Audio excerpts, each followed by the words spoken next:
Welcome, our artistic friends of the interwebs, and welcome to my studio. So, real quick update as to what I've got going on. Working on two painting projects at the moment.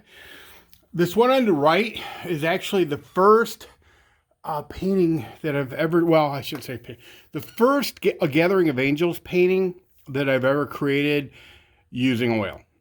And oil paint is what I started out using. It's very toxic. I kind of got away from it, started doing a lot more with water-based paints. But to be honest with you, it keeps sucking me back in. Well, when you work with oil paint, it just feels different. It's got a different vibe. It's got a different look. I love it. So now, downsides to working with oil paints are legion. But I will tell you, the biggest thing for me is drying time. I do work wet into wet sometimes, but I don't prefer to do it that way. Some people do. They like to do wet into wet. I kind of like, to let the painting dry.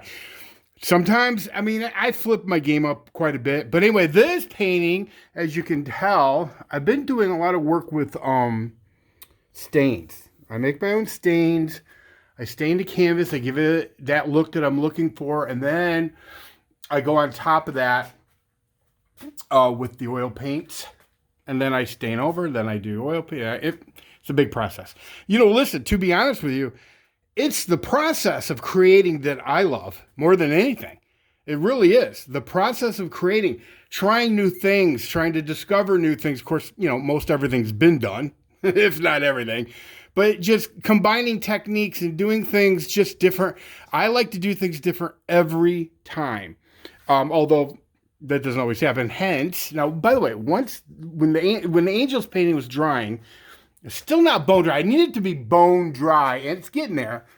But, when you're doing oil paint, you got to kind of have a couple projects going.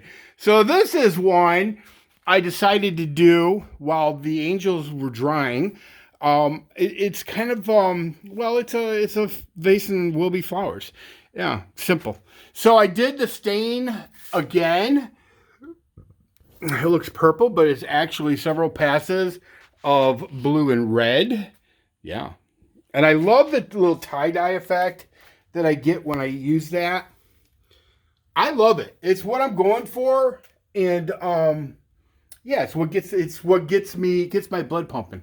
So here's the thing: when you create stains or use stains, they're going to come off as flat because you're talking about basically thinning down oil-based paint with a whole lot of thinner.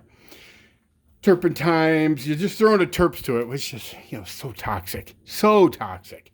But it is what it is. Now, by the way, if you're going to use terps, don't do what I did originally. Because when I originally started doing oil paint, I used traditional terps, the same stuff that Van Gogh would have used or Picasso would have used, because I wanted to kind of like channel into their vibe. Trust me, it's overrated. They make paint thinner now that's odorless. Get that. It still kind of has a bit of a smell to it, but nowhere near the same level. I thought I was being Jackson Pollock by, using the real deal. But look, the odorless thinner is just as good. All right. So anyway, you notice though how the vase and the these are going to be kind of like abstract roses, how they kind of pop. The reason why is because that is that's hooker green there, but that is basically up against the flatness of the stain. Yeah. Now, I'm not going to tell you my whole process because I got some grief from a few painters. They're like, dude, don't give all your secrets up. Nah, maybe that's part of it.